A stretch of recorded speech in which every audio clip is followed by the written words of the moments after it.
am Darrell. And I'm Elia. And we are Black Nerdy Scholars.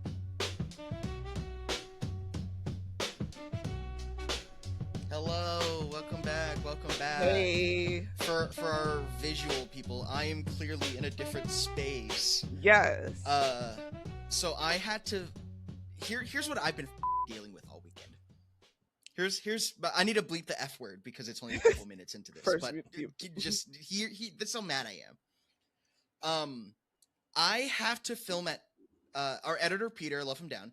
I had to film at his house because my internet is out, and it's out because the local power company, like they'll come and do tests, and they'll spray the sidewalk and the grass and stuff like that with the markers, right? Some guy was there doing regular work, and at some point it just completely cut out.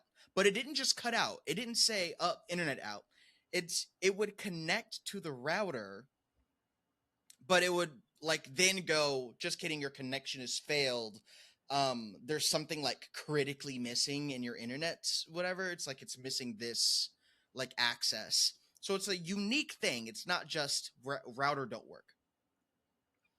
And so we tried turning it on and off. We tried to do a bunch of stuff. We called AT&T, and they're like, we can't come out there until Tuesday. And I'm like, why? Both me and Kenny work on the internet. That's what we do. And so now we're trying to, I guess we got to hold out until Tuesday. Excuse me, this is 2026. So many people's livelihoods are intertwined with the internet, Yeah.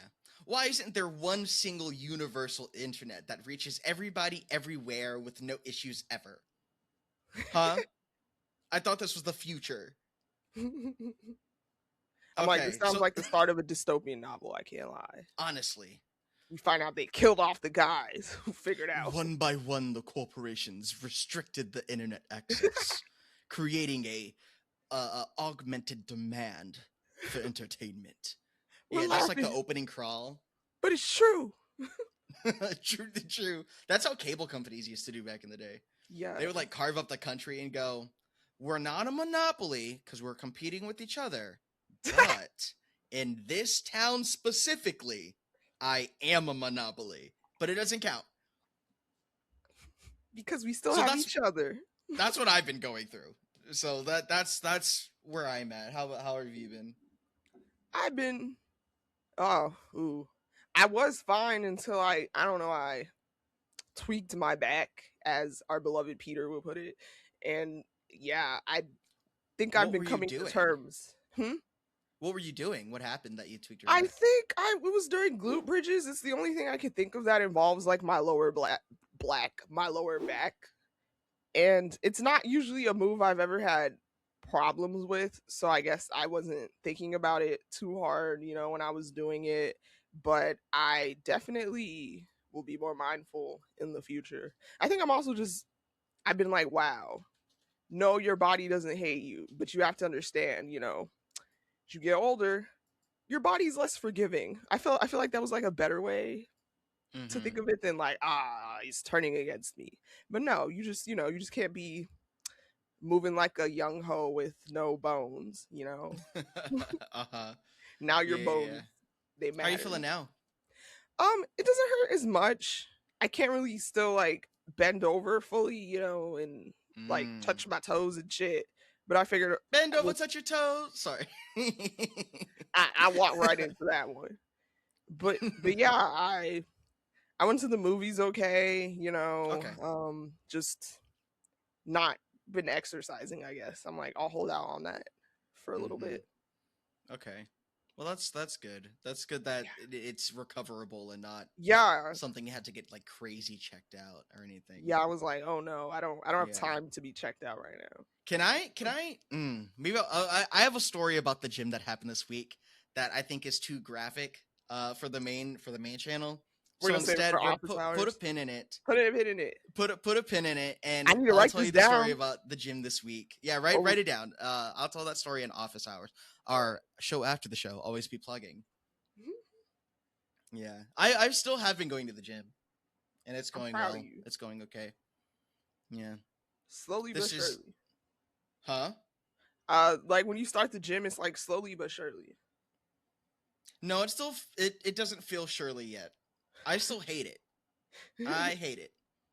It feels like maybe this is just me because of like social media lens, but like you see gym influencers and they work out 2 times a day every single day, and like they have their little tripod and stuff like that.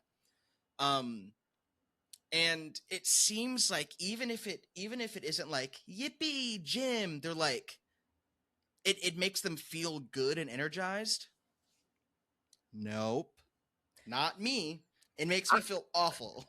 I will hate it. I say, hate working out.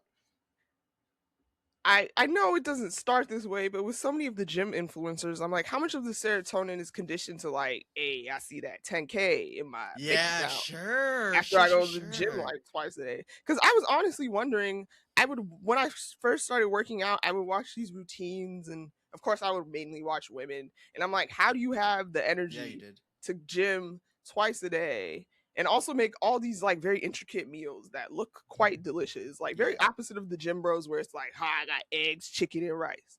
So I'm like, how do you have the energy to maintain this? And then I realized this is all they're doing. Like they don't. This is their job.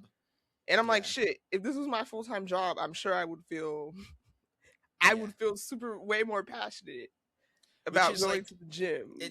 It sucks because like they are selling an idea of a lifestyle as opposed to a lifestyle, right? They are not propping up gym lifestyle. They are propping up gym influencer lifestyle, which is different because if you don't have the money to do you most people don't have the time or money to be in the gym 4 hours a day and then cook for like 4 hours a day total for like 3 different meals. Most people work in between there, whereas these people are work because it's like the trad wife content where it's like these often waspy women, and not exclusively because like Nora Smith is not waspy. Though speaking of her, did you see that she's like retiring? She is, or not retiring. That's the wrong word. She is like transitioning her content, or as I would put it, she's shifting her grift because trad wife, traditional wife, it's not hip anymore. It's not cool anymore. That is what she has said. It's not cool anymore. Which is wild because I'm like, weren't all these people like, hey, you know, you should be a little mindful about this trad wife rhetoric. She's like, I'm not a trad wife. That's not what I'm doing. It's like, okay, girl, whatever, you know? Yeah. And I guess to put a nice little after school special bow on this, I don't think either of us are saying you shouldn't watch that content. Like if you love gym content or even if you like trad wife content, like whatever. I still look at the gym shit sometimes. Right. Just like never forget that most of the more prominent content creators that you see in those fields or in those realms are content creators. Yeah. They are marketers.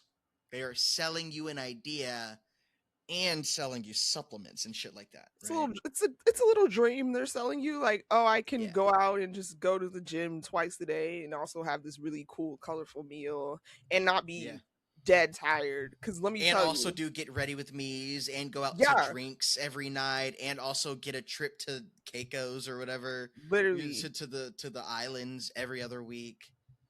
Like, I mean, it sounds fun, but it's a fantasy. You're getting a fantasy. It's real for them, but also you're being told the story. Yeah. You're not getting every part of their life, I'm sure. Like all the editing and all the technical and all the other shit. I think the thing that captures the most, it's like seeing footage of the like day in the life content creators setting up the phone and then walking back across the bridge or whatever, and then getting the shot of them walking and then coming back to get their phone. Like that's what their life is. That's the life. Setting not up just the damn at camera. the gym. They're going to a corner of the gym, setting up their tripod, making sure that they're in shot, doing their set, and then going back to their phone to check the footage. Yeah. Also, like, I would just hate to be that person with the tripod at the gym. Yeah. Oh, yeah, that's terrifying. It took me at least so long to get to this point where I can even in my room record from the comfort of my own room. Yeah. I say while not in my room. Yeah. All right. Let's what else, before we get into the discussion today, let's get into some of the other content. What else are we doing? What's the content catch up? I'll say since I've had no internet for the past couple of days, I've mostly been what I have been doing is watching Psych. Oh, cool. The USA crime procedural with James Rodriguez and Dule Hill. I was like, did we talk about how he's in something else? He's in a million little things. James Rodriguez. The black guy. Dule Hill is in West Wing. I don't know. And Holes. He's in Holes. Oh yeah, Holes. Is that we got there? We got there. Yeah, the fix the niggas. Yeah. In fact, so Psych is a light Sherlock Holmes adaptation where instead of the main character being like the world's greatest detective, he like secretly is the world's greatest detective, but he's pretending to be psychic, and so he's like doing all the same things that Sherlock Holmes would do, but then he's coming back to the police and pretending that he like magically divined the stuff that he investigated. And his best friend is played by Dule Hill, and instead of making him a doctor like John Watson typically is, he's a pharmaceutical salesman. Oh. Just to like kind of like wink wink nudge nudge. And speaking of Holes, there's an episode in I think early in the second season where they make a joke about Dule Hill being in Holes.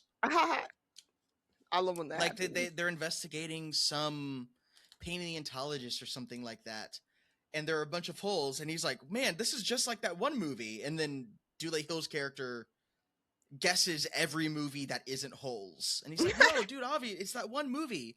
And I remember thinking to myself, like, how does this joke work to someone that would have seen this for the first time today?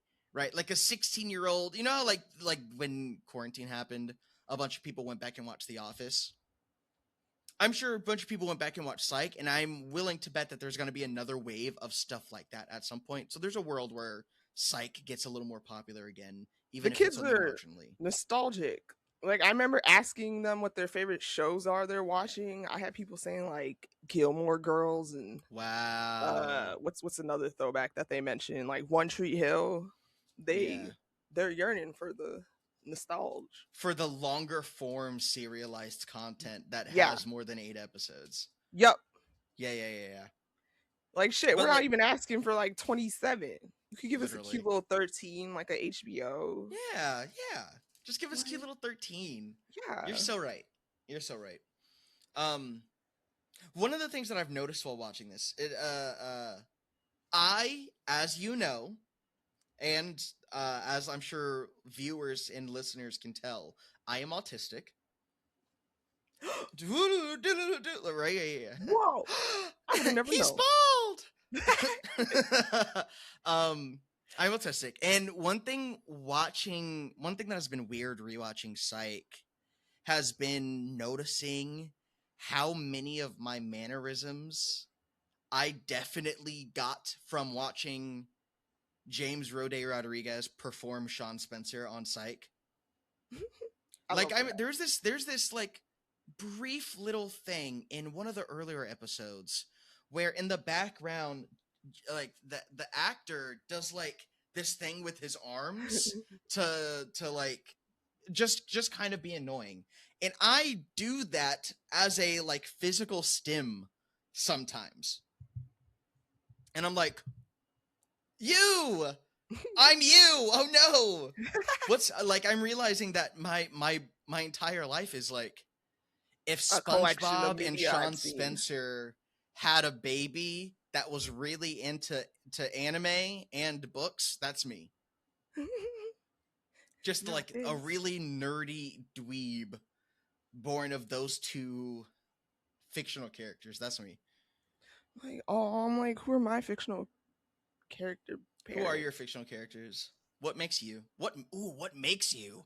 Not this. I hate to say it, but I feel like a lot of YA fiction I read growing up, so like Harry Potter and Percy Jackson, all that. I'm Percy Jackson. I'm just a book. I am become book. Oh, and I watched a bunch of horror I shouldn't have watched when I was younger, so I think that also influenced who I am. I did notice from like an autism thing, which I didn't realize. I didn't realize that when you pick up on phrases and like add them into your repertoire of words, that was a little autistic. Like, I remember I watched season 3 of Love Island back in the day. Like, this is before Love Island was super popular in the USA. This is actually when Love Island was filmed on a Las Vegas rooftop, which, you know. It was filmed on a Las Vegas rooftop? Like, in its entirety? They moved it from Fiji to the rooftop during the pandemic. Oh, yeah. Sure. Yeah. Okay. But one of the women, Cachet, Proudfoot, love her, she kept saying, like, not this. And then that just... That's you. Yeah, that's me. You say that. And I got all my friends to say it and shit. It was like a virus. But I didn't realize at the time that was, you know, a little tism thing. Wow. You know? Look at us. Look at us. Just two autistic people. Just two black nerdy scholars. Oh. Wow! Applause! They said it. Not you broke the fourth wall. All right, what's your content? What's the content you've been catching up on? Oh shit! See, the problem is, I was mostly just binging Spider-Man for the past few days. No, sure. Talk about the Spider-Man binge. Just don't talk about the Brand New Day. Yeah, of course. Yeah. So, as you know, how far back did the binge go? I went back. I watched all the Spider-Mans with Tom Holland. I didn't. Okay. I actually entertained going back and watching Infinity War and Endgame, but I got a little too. I was like, nah. You didn't go back and watch the Sam Raimi or the Weber Spider-Man movies? Oh, like the older ones? Oh yeah, I've seen the ones with Andrew Garfield, and I've seen at least like I've seen the Tobey Maguire ones, but perhaps not at an older age to where I could like tell you exactly what happens. Not in the same way I could like think of like Andrew Garfield, Spider-Man. But I do want to go back because I was quite endeared by Tobey Maguire in Far From Home, was it? No Way Home? No Way Home. No Way Home. Far From Home is the one where they go to the Europe tour. Yeah, that one was... That one was my least favorite for sure. Yeah, I actually put that one last in my ranking. Yeah. But yeah, I was quite endeared by Tobey's Spider-Man. I was like, oh. What was your experience with the figure of Spider-Man, like before or outside? Oh yeah, great question. Yeah, so I was always really into Spider-Man growing up. Like, I remember when I was younger and I was like, I'm going to go watch like the OG cartoon. Like, I actually watched a bit of it. Like the 60s one, was it? Well, the old? Like, yeah. Okay. Like the Because I definitely watched the animated series, which was in like the 90s. Nah, this was, 90s. This was when I was young and pretentious, so I'm like, I gotta watch the OG first. Oh, you guys were watching Spider-Man? Ever. Oh, are you watching the 60s cartoon in black and white? Wow, you're not real spider heads if you're not watching the 60s cartoon. Honestly, that Peter was very interesting. Sure, where the meme is from. Yeah. I wasn't on that wave really. I mean, it's cool for what it is, you know. I mean, it's kind of the thing where it's like I feel like you could watch an episode or two and like you captured the whole essence of what's happening. But I feel like I always was into Spider-Man. He almost felt more approachable than a lot of superheroes, if that makes sense. As a teen girl or adolescent girl. Like Spider-Man kind of is like the superhero. Yeah. He's the everyman. Yeah. Well, not. Yeah. Well, yeah. He's the everyman. Yeah, for sure.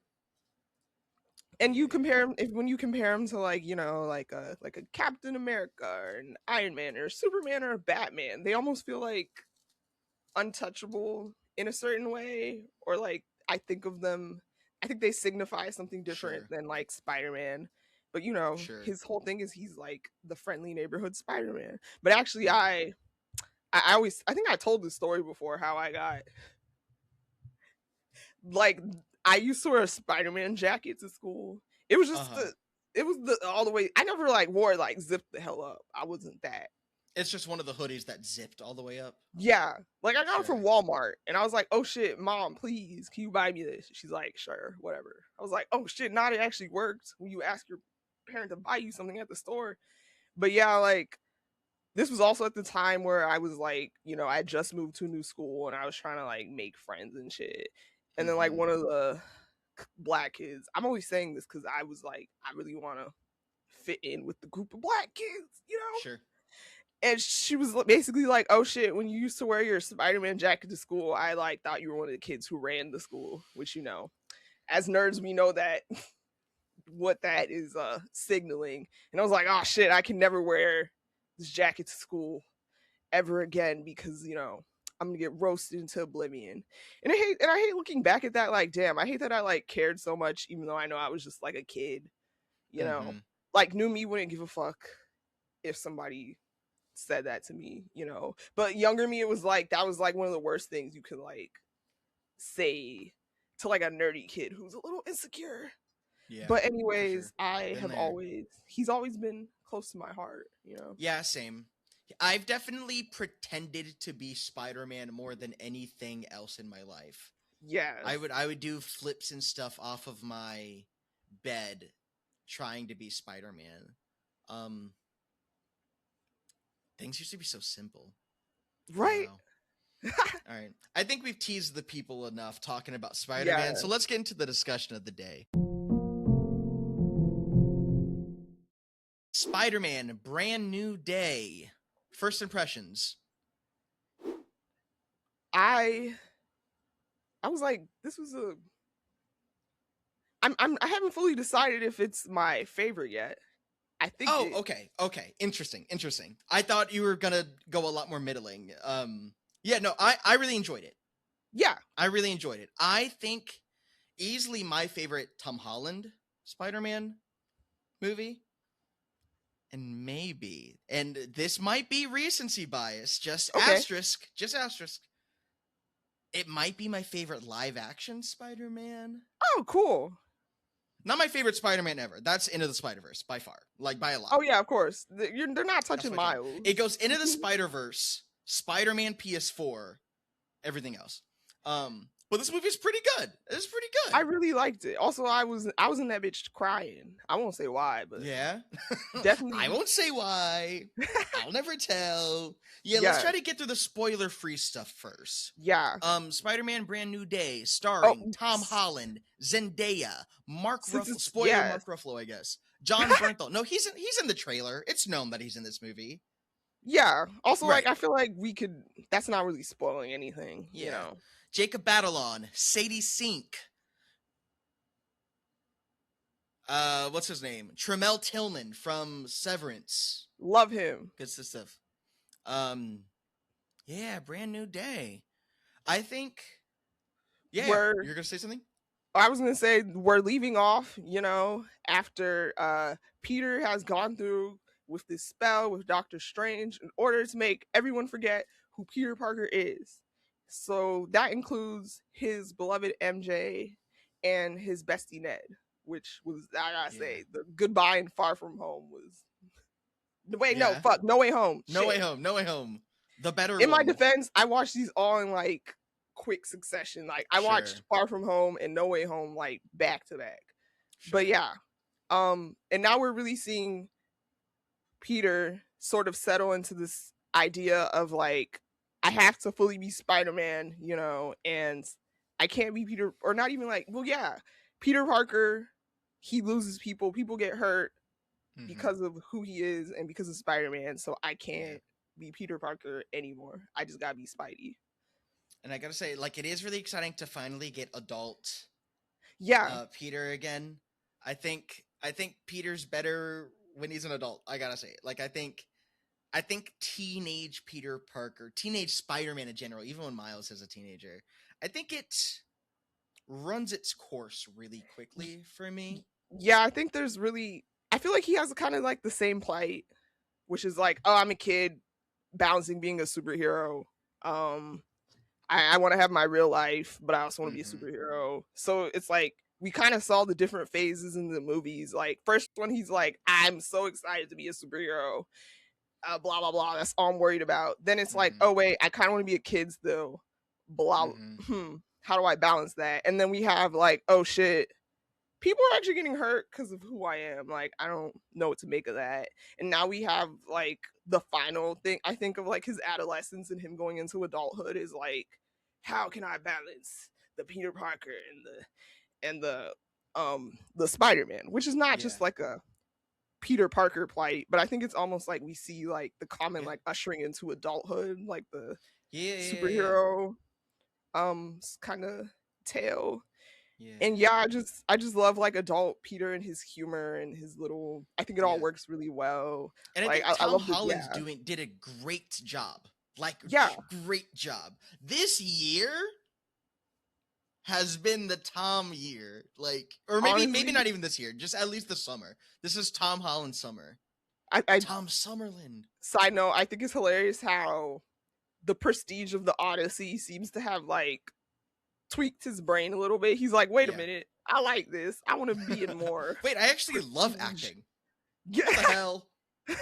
I love this. I will say, I think he performs better in this than in the Odyssey. I do think so. I think Brand New Day Tom Holland kind of mogs Odyssey Tom Holland. I like that he's hungry for it, but it was I do really feel like we're seeing like the payoff of him being Spider-Man for all this time. Like we really got to see him grow into it, and really I really felt like Far From Home, and then especially No Way Home. No Way Home. Far From Home is the Europe one. That's the Europe one. Yeah, because they're far from home, and No Way Home is because, you know, they're stuck. Okay. He doesn't go home afterwards.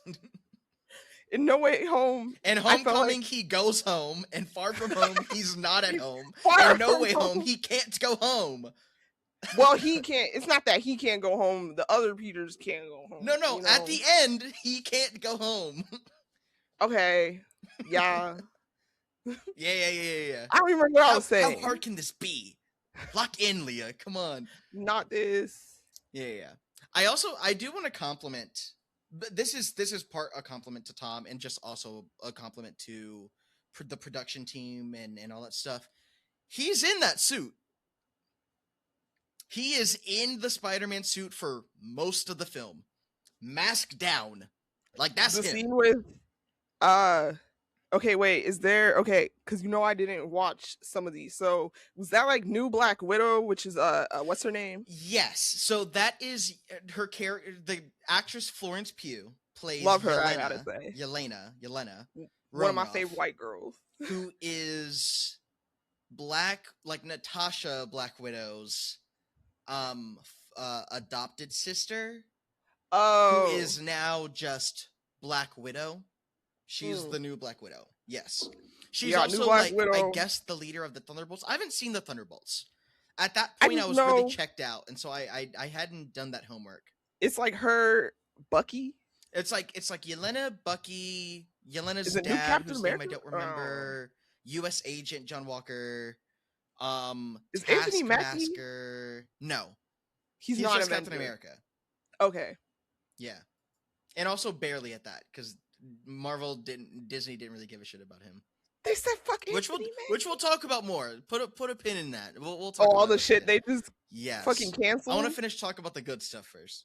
Yeah, let's stay happy right now. But yeah, like, they've got him in the suit for a lot, and then while in the suit, he does a lot of. There's a really good choreography, really good wire work, and Tom's doing at least most of it. The web stuff was I love the web shit. All of it. Yeah. I think they did really cool stuff. In fact, there are different there are a lot of homages to both OG comics. There are a bunch of like recreated stills of comic book covers. There's a lot of homage to the original trilogy. There are like shots and scenes in this movie that I'm like, oh, that's clearly in conversation with Sam Raimi's Spider-Man I definitely in a gotta way that go I back. found really endearing. And then also, wait, what was the last thing I was going to say? Conversation with homage. I don't remember what the third thing I was going to say is. Yeah. It's good stuff. He does wire work and he does Shit. choreography. Oh, I got it. There's homage to the PlayStation games. Because he fully does finishers from the Oh, PS4 game in this movie. I love And it. they look good. Spider-Man ults like he does his Marvel Rivals ult in this movie. And I think that's really cool and awesome. I also think Tom Holland had a really good chemistry with Jon Bernthal as the Punisher. They did. I thought they were really good together. I enjoyed their little tidbits. I haven't seen Punisher, but yeah, I think for me personally, in everything that I've seen of the Punisher, both in like some comics and like animated series and in Marvel and MCU, I think the Punisher is just always better when he's the second to somebody else. Yeah, versus like his standalone. Yeah, I think he's more interesting where there's a guy that's fun next to him who's like, my wife, my wife and kids. Yeah. Wait, because when they flash to the scene where I don't think this would be a spoiler. Okay, I trust you. Where he's wearing Spidey's mask. And he's like, yeah. Sure. And then they flash to him and you hear him like, yeah, that's Jon Bernthal for sure. For sure.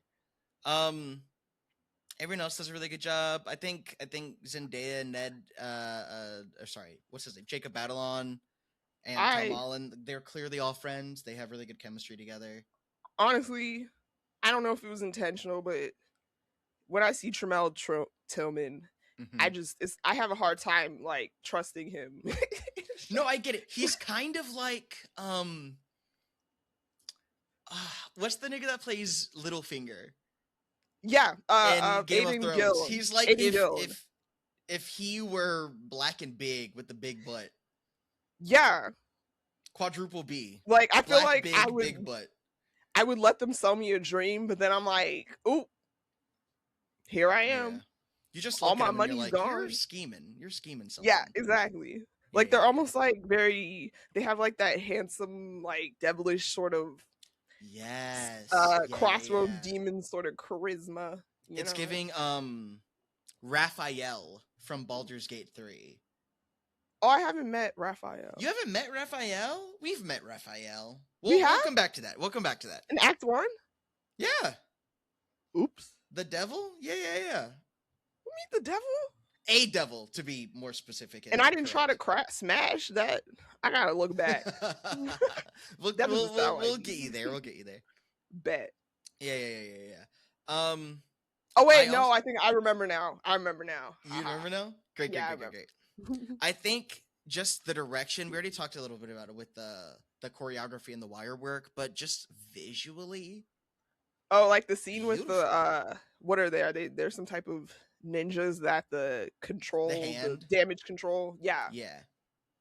That was a great shot. You know what shot I'm talking about. I remember there's the scene where they're at the party. And he's like walking through the house party and they're playing Tame Impala. Yeah. And I remember going, banger song. Wow, this scene is lit really well. Which feels really small, but is huge for a Marvel movie. Yeah, I gotta say. That's huge for a Marvel movie. The movie looks felt like good. They got real artsy. Yes. It like looks visually good. And it's just like you don't necessarily go to Marvel expecting like banger, just lay shots of like people doing the mundane outside of like action shots, So seeing like, whoa, it felt like they were really into the artistry of it all. I'm like, I hope you get to that why am I acting like the director has probably not done non-Marvel films. As if you could just like get hired for Marvel Destin, films on what your is his first try. name?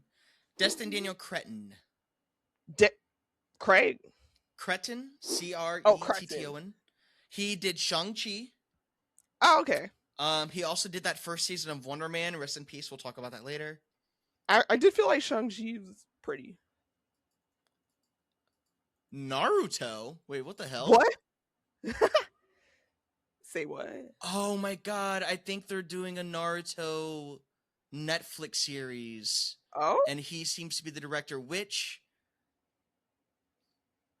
I think if I it does give me pause. But I liked this movie. So he's got something in him. Well, the action, and if they're going to be doing the action stuff, yeah, if they're going to keep doing the wire work, that does help. He also did. He's a writer for Just Mercy. No, what a director. Oh, what does he direct in? Yeah, he directed Just Mercy, the Michael B. Jordan joint. Oh, Michael B. Jordan, Jamie Foxx, Brie Larson. Yeah. So yeah, no, the movie looks really good. They had some good needle drops in there. I think my biggest issue with Spider-Man Brand New Day, too long. It was a little long. It was a little long. I was like, why this is almost as long as the Odyssey? Like, dead ass. And I think maybe because of the length or other way around, I think the middle act really starts to drag. Or at least like when we're trying to find the villain, you know? Yeah. It didn't need to be that long. We could have got the villain's story a lot faster than that, I think. Yeah. However, when I look back on the movie, I can't think of too many things that I would you would cut out. Yeah. Because thematically, I think it all works together. And I think to talk about it, we have to talk about the big spoiler. Okay, are we about the big to do spoiler that technically Steve Lacy already spoiled? They're saying that's why they canceled Wonder Man. You black you spoiled our show. That's crazy. Damn, Steve Lacy is why they canceled Wonder Man. All right, and the big spoiler. It's not Sadie Sink, the villain of this movie, plays Jean Grey. Clearly, like, not even soft launching, just hard launching X-Men stuff. Because they pulled up, brief digression. They pulled up a video when I think it was, Stranger Things was ending, and all the cast was sitting there and they was crying, and it kind of like flashed to Sadie Sink, and she just sitting there kind of cheesing. It was like, I got a job after this. Yeah, she gonna be making money for the next decade. She gonna be making a hell of money for the next decade. Like, I just can't help but be happy for people when they get their little Marvel check, I do want to finish talking about the theme stuff, but I do think the second thing that I found my biggest complaint about this movie, I don't think Sadie Sink performed super strongly. Do you feel the same? How do you feel about Sadie Sink's performance? I feel like it was okay. Like, I don't feel like I was necessarily like super taken with her acting or anything. I feel like she has potential, Sure. I think she has potential in the same way Tom Holland has potential. Yeah, like Tom Holland, the Spider-Man we're seeing is not the Spider-Man I think when we first started with Homecoming. Right. Like, he definitely has grown into it. So I feel like I want to give her a chance. She's around the same age I think that Tom Holland was when he started. I'm guessing she's like, what, 25 or under? Like, she is like 24, 25. She's born in 2002, so she's what, 24? Okay. Yeah, she's 24. Yeah. Wow. She's like my sister's age. Right? Isn't it wild? Like, whoa. You 24, right. You got all this emotion. But I found her really flat in a lot of the scenes. I think the thing that stood out to me is like, we're in spoiler territory, so I'm gonna be very loose with all this stuff. With her telepathy, and like Yeah. people can see it in the trailers, the way that she like takes over people's Jumps. body. The characters that play possessed by Jean Grey are way more charming Yeah. than Sadie Sink's portrayal of Jean Grey. And so to Like me Scorpion. it felt a little like awkward, where it's like these people that are in the scene for like a minute are chewing the scene, and Sadie Sink is just kind of like, she's kind of doing her best 11 impression from Stranger Things. It just feels like she isn't giving a lot. Go ahead. I'm sorry. So I know Jean Grey is like, she's a future member of X-Men. Mm-hmm. And her whole thing is like, they kidnapped my sister and tortured her to death because she's a telepath. In this movie specifically. Okay, yeah. So, she's like, her whole thing is like brooding. Yeah. Girl vibes. Yeah, I didn't feel like I was super moved by her or anything. Yeah. I feel like she was kind of like, especially when you see her in like scenes with like Tremel Tillman, who was like quite a strong actor. It kind of felt like, not the best.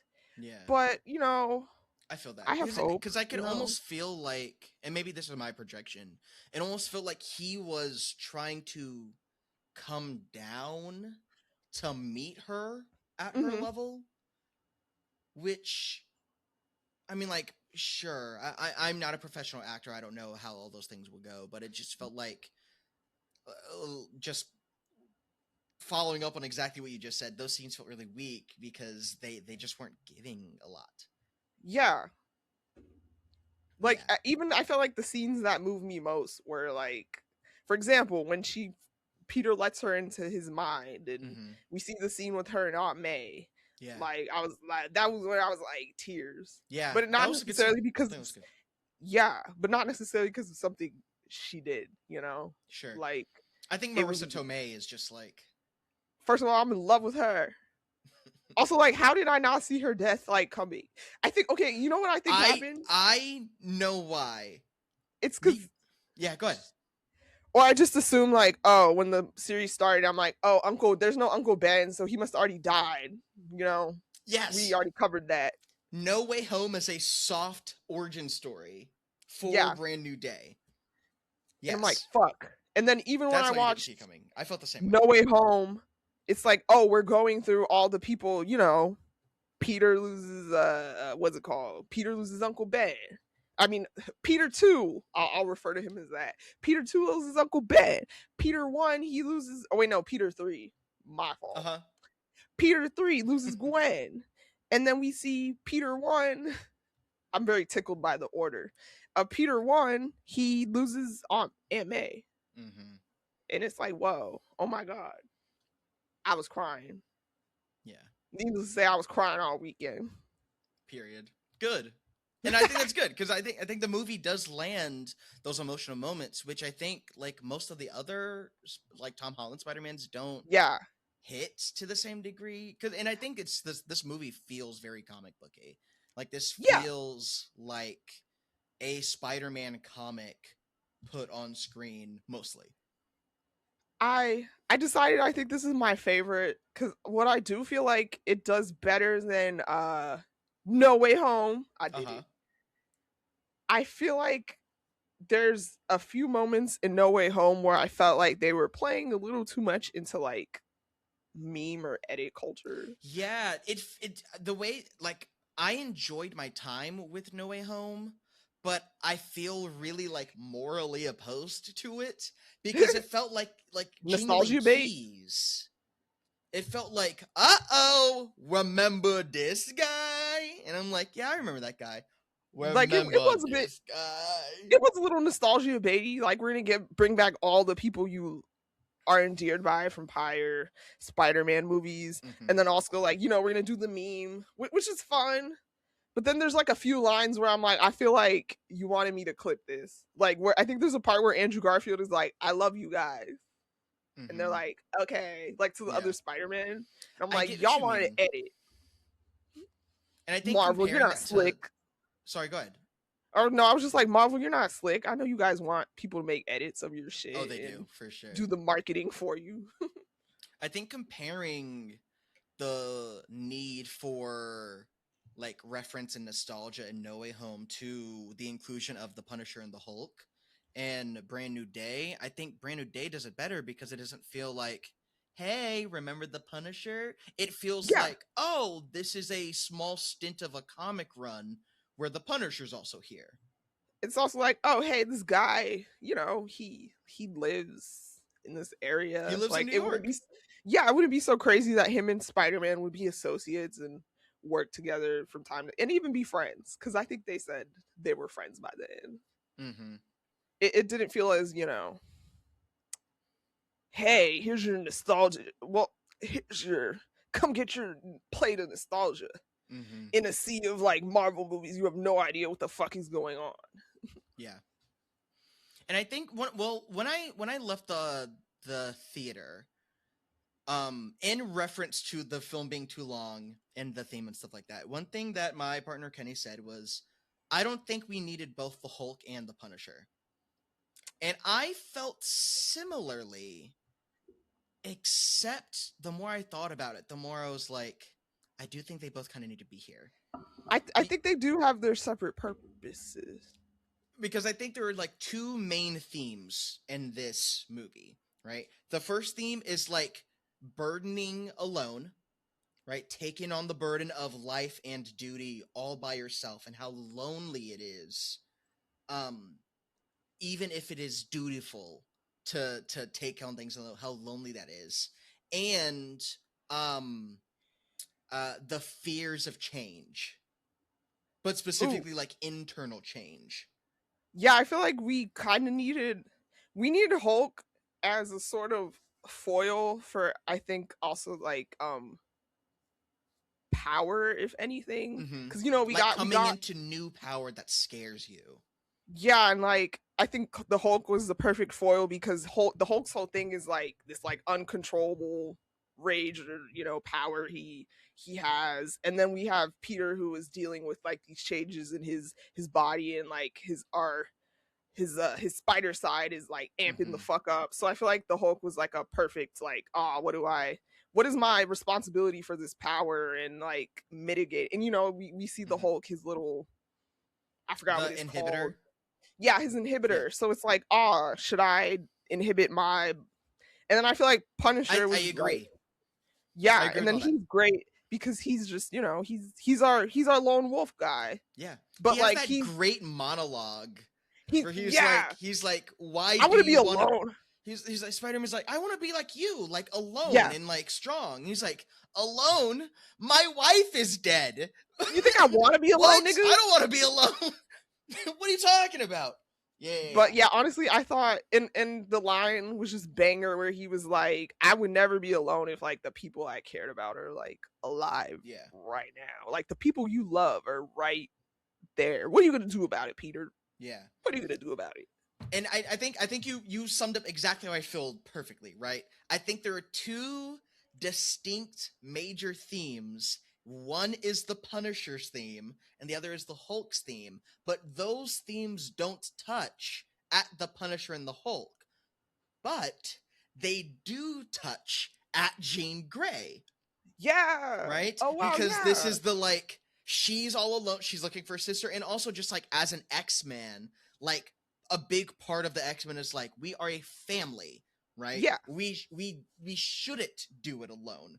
And also, I'm coming into this new scary monstrous power that if I'm not careful can hurt people or cause they're people gonna to test on me, the government. Me. Right.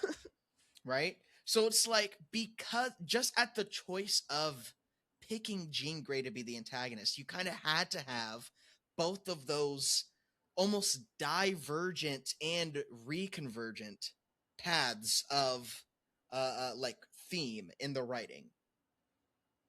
And so that's why I still feel like I just feel like the movie's a little too long. It does kind of overstay its welcome. But also, I need both of those to make the point that it does successfully make, in my opinion. I fully agree. And I think I will say, just looking to the future, this movie I think is really good, really good. It only makes me more excited for more Spider-Man. I don't feel like this has jazzed me up for Avengers Doomsday at all. No. I don't feel like I'm like, oh wow, Marvel is back, and I'm gonna go to Doomsday and it's gonna be just as good. I think the movie's gonna be kind of bad. It does excite me for. I think it's gonna be kind of bad though. I'll probably see it just because I'm like, I'm getting to the point where I feel like I'm almost. Yeah, I feel like I've almost watched all the movies I need to with Marvel. Like I need to go through the Avengers, and of course still missing I need a few. But I've watched way more than I thought I had. But yeah, I'm more excited to see like more Spider-Man, and of course eventually when we get to it, Miles. Like I'm more excited about. I'm sure they're holding on to Tom so that they can have the passing of the torch with Tom. I do hope we do get at least a little, like, not necessarily like a clean break, like, here's the baton, Miles, okay, I'm fucking off now. Like I hope we get a little of them together or individually. Maybe. Even I wouldn't be surprised if we didn't. One, because that is the plot of like the second Spider-Man game. And also, like, these are real actors that have their own lives, and who knows what do you how mean long... not everyone wants to be like Hugh Jackman and play Wolverine for 26 years? I don't even think he wanted to do it for... I can't speak on that. Let me not say that. I don't know this man. You don't know he might have loved every single second. Exactly. Yeah, you're right. But like, I do think it is a mentality about actors that I want to preempt. Because sometimes I'll see people are talking about the new Black Panther casting with David Johnson. And they're like, why wasn't it what's the other guy that they wanted it to Damson Idris? People were like, why wasn't it Damson Idris? Damson Idris was right there. Did he want to do it? Yeah, I'm like, why do you guys not think he was asked to? Like it's not like they went to one guy and he went, yes. They shopped. I thought it was interesting because I remember this was like a rumor, like there was like speculation that Damson Idris was going to be Black Panther or something, but none of it was actually based on fact. And as funny as some of the jokes were, I thought it was pretty wild how like not only did they assume Damson was going for the role, they then like proceeded to roast him for something he may not have even like ever been in consideration or wanted to be considered for. All the time people are like, why didn't you just do this other actor? Because that actor has their own lives also, like, nigga, and their own are you consent? A casting director? Right. Did you see this nigga audition? I think a lot of people literally only see the things that are on screen and they think that's the entirety of it. I also hate how many people had to take David Johnson's mugshot just from one office to the next before he was even called the first time? Like 1,000. That's not true. That's too many. But still. Honestly, I feel like I'm not liking the disrespect to David Johnson because he's such a talented actor. I think Damson Idris is more stereotypically or superficially attractive. Yeah. And that's really the only thing, because people hate ugly people.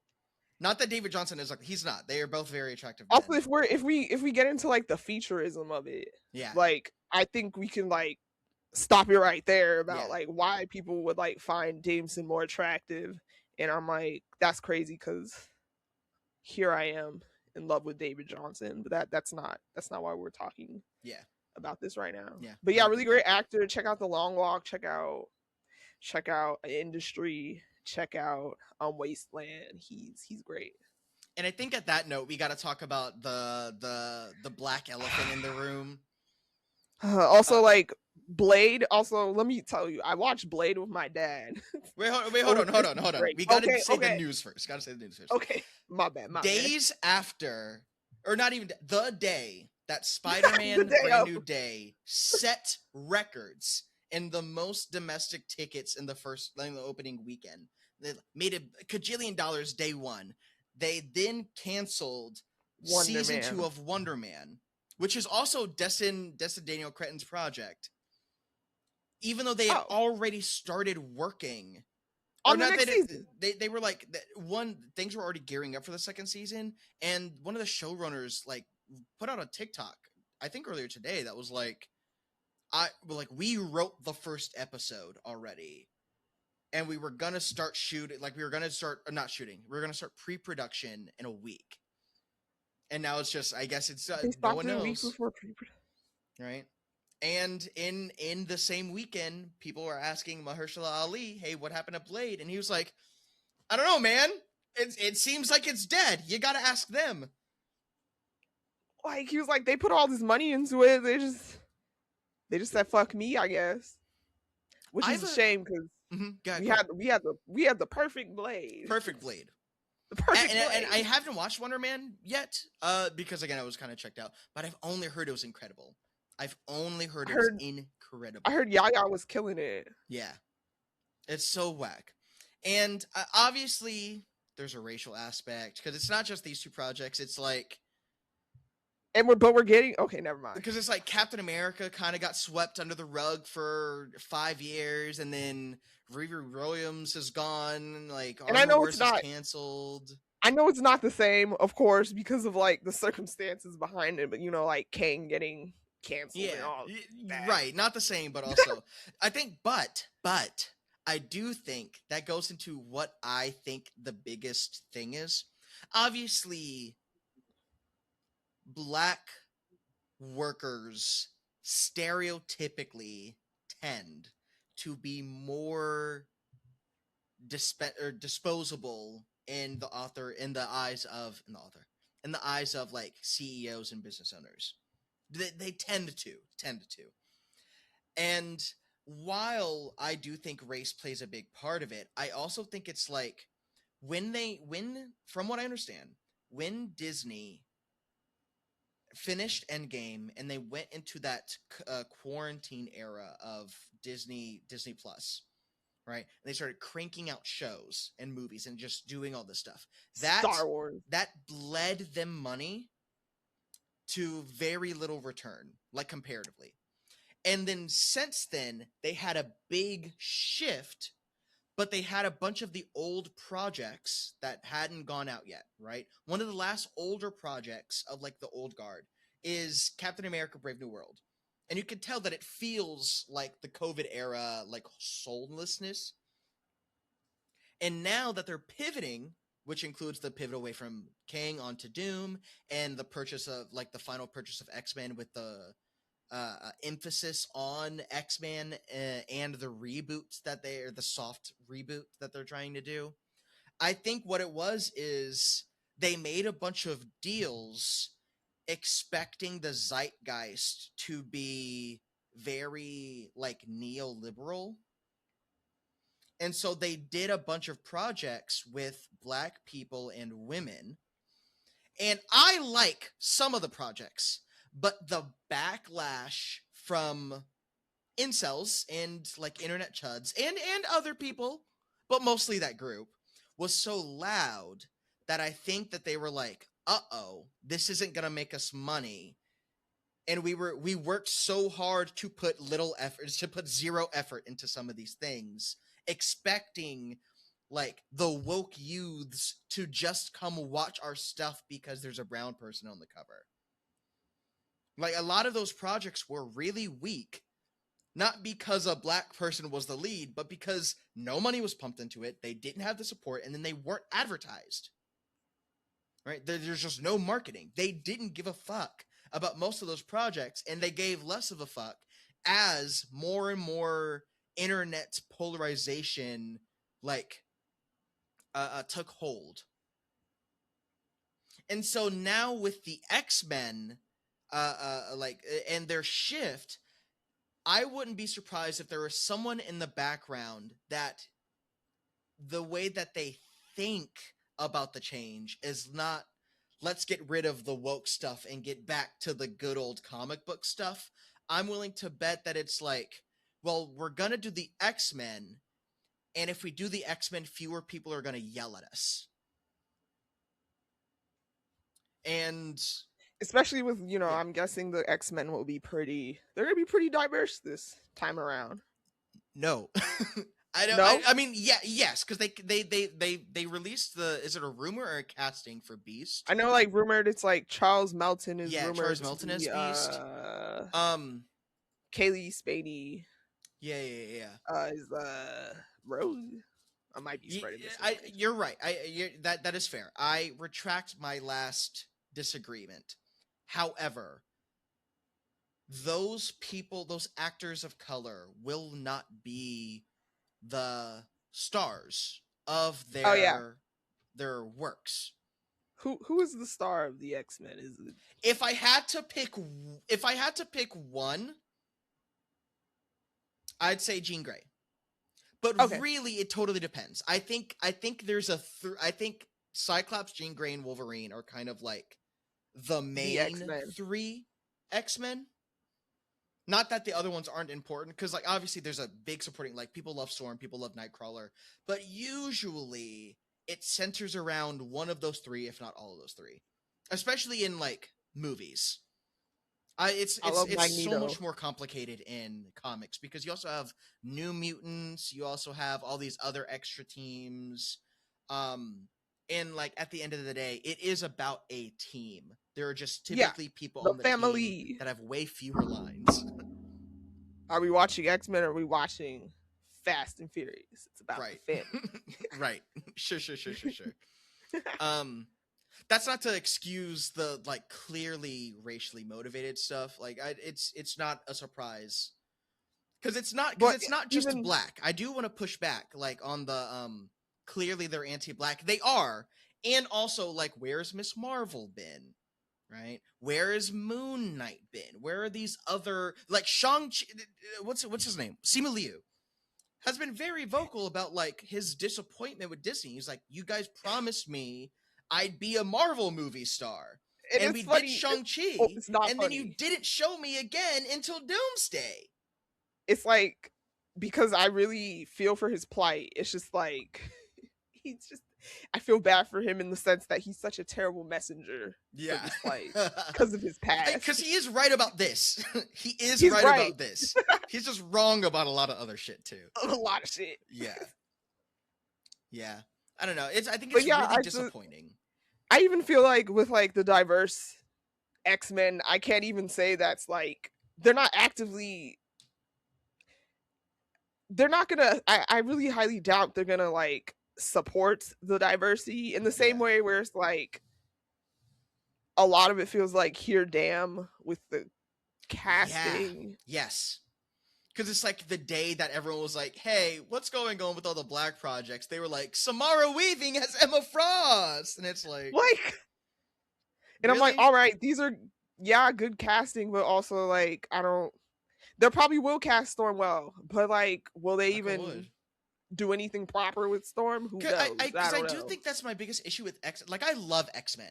I do love X-Men. You know, I love Magneto. I love Magneto too. I watched the animated series. I watched X-Men Evolution. I watched all the shows. I read a bunch of the comics. I loved the Krakoa era before they started killing everybody. Then I had to tap out. But the beginning of the Krakoa era was like some of my favorite comic book stuff. Love it. I hate the way they talk about marginality. Because yes, the mutants are oppressed in that they are like hunted and legislated for a thing beyond their control based on prejudice. But also some of you are black. You know what I mean? Like, I'm willing to bet that the way that they approach marginality is like, we are oppressed, and they might have one like funny line where Storm's like, and also I'm a black woman, ha ha ha ha, laugh audience, but they're gonna treat them all as if they're all the same thing. Yeah. And it'd be cool if they didn't, though. It would be cool if they didn't, but also like the way that a lot of people, especially people that aren't super into X-Men, treat X-Men, they're like, well, Professor X and Magneto are modeled after Martin Luther King and Malcolm X. No, they're not. Where did that come from? Just people on the internet. Well, I think it's partly because in the 90s and in the Fox movies, a lot of the language of the civil rights movement got added onto those two, especially Magneto, as he stopped. Because originally, from what I remember and what I've read, originally Magneto was not this like cultural radical leader. He was a like bad guy of the week whose first plan was, what if I steal all of your nukes and then throw them back at you, right? He wasn't like a orator or anything like that. He was developed into an orator over decades. And then people were like, yeah, they're using civil rights. He got Paradise Lost Satan. He got what? He got Paradise Lost. He got Paradise Lost Satan. Yes. He got I think that's a great description, right? And the way that like Satan still is kind of the bad guy, but also he's the protagonist of Paradise and you're endeared Lost. by him. And people are very endeared by Lucifer in John Milton's Paradise Lost. That kind of transition happened to him. But not because of Malcolm X. Just because Malcolm it's too fake. Like, there's no way. Like, maybe that was a part of it, but I watched some of X-Men 97. I'm not caught up, but I watched all the first season and some of the second season that's still going of X-Men 97. And I watched it with Kenny. And Kenny was like, so is this supposed to be an allegory for race? And the way I explained it to her is like, kinda. It is an allegory for marginality and general oppression. I think it's a lot closer to sexuality than it is to race, because most of the named mutants have to come out. They are human passing. And then people find out that they're mutants and then go, ill, gross. But if it were supposed to be race, you couldn't hide that shit. At least not as immediately. You know what I was gonna think of course. It was passing, of course. Like Right. Yes, there would be passing like tragic mulatto type stories with the X-Men, but that's not the baseline. The baseline is like Professor X coming to your home when you're 13, you just developed your powers, and then your parents are like, hey, get this freak out of here, he's gay. Right? As opposed to get this freak out of here, he's black. Right. No, the oppression to me resembles a lot closer to like queer oppression. There's a big part of it that has to do with your parents, especially while they're in the institute. Yeah. Anyway, back to Spider-Man. Good movie. Really liked it. Did you want to give a number score? I don't love a number score. I think it's a good movie. Yeah, I'd give it a 4 out of 5. I thought you meant at 7. Yeah, I'd give it a solid 4. It earned that 4. I think really good movie.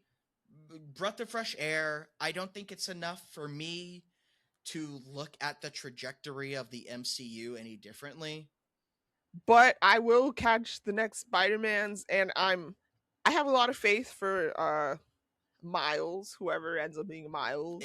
I hope we get some new talent. I'm actually hoping for that. Like no more. Are they gonna do the same thing to what's his name from Stranger Things when if somebody else gets announced as Miles? Like the black kid, because he's been he's one of the names who have been like, maybe he could be Miles, and I'm like, are y'all gonna do him like Damson when he doesn't? If he doesn't, I don't think they would, or at least I hope they wouldn't, because not because I wouldn't want the conversation that would follow. One, I think he's too old. I think he's far too old. I think he's way too old. I think they need to get a real young, like, that sounds weird, but like I think they need to get like a, at the very least, barely 18, like, because kid. I feel like, I will say Tom Holland did work a lot, I think, when he was younger, because he looked so young. Mm-hmm. Like, he actually looked like a little baby. So if you're going to give me a 20-year-old, make it an infantile looking one. Yeah. Well, while we're waiting for the next Spider-Man film, Leah, where can they find us? You can find us on any place that podcasts are located. So, Apple Podcasts, Spotify, any other place, just let us know. And you can also find us on Patreon. And so on what are we Patreon, doing on there? For $5 a month. Stop cutting me off. What the fuck? Girl, fuck for you. $5 a month, you get access to Office Hours, our show after the show where we're a little riskier, a little looser, and sometimes consume a little legal substance. Here's a sneak peek. I don't know what's going to happen in Doomsday, but it does. I think my least favorite thing about the David Johnson pick, I feel like it's too soon. Oh, to have not announced him? No, just to have him. Oh, to have him. Shuri couldn't have gotten one more. I guess Doomsday is her one more. Or I guess, it's but David Johnson, he's what, 30? How old is David Johnson? He's probably like the same age as Damson. He's 32. Well, Damson's like 35, but I think he's 32. He is 93. He's older than me. So if you can afford it, please send it our way. If not, please like, comment, subscribe to the video, follow us on our socials, and until we see you next, stay black, stay nerdy, and read books. Please read or books. Comic books. Read some Spider-Man. Read some Spider-Man. My grandpa has had original Spider-Man comics from when I was a kid. I really wanted to read them. He was like, "You can't touch them." And I was like, "Why?" Yeah, I was just about to say, it's like, is it bad that my first thought is those gotta be worth a lot of money now? Yeah, I'm gonna get them.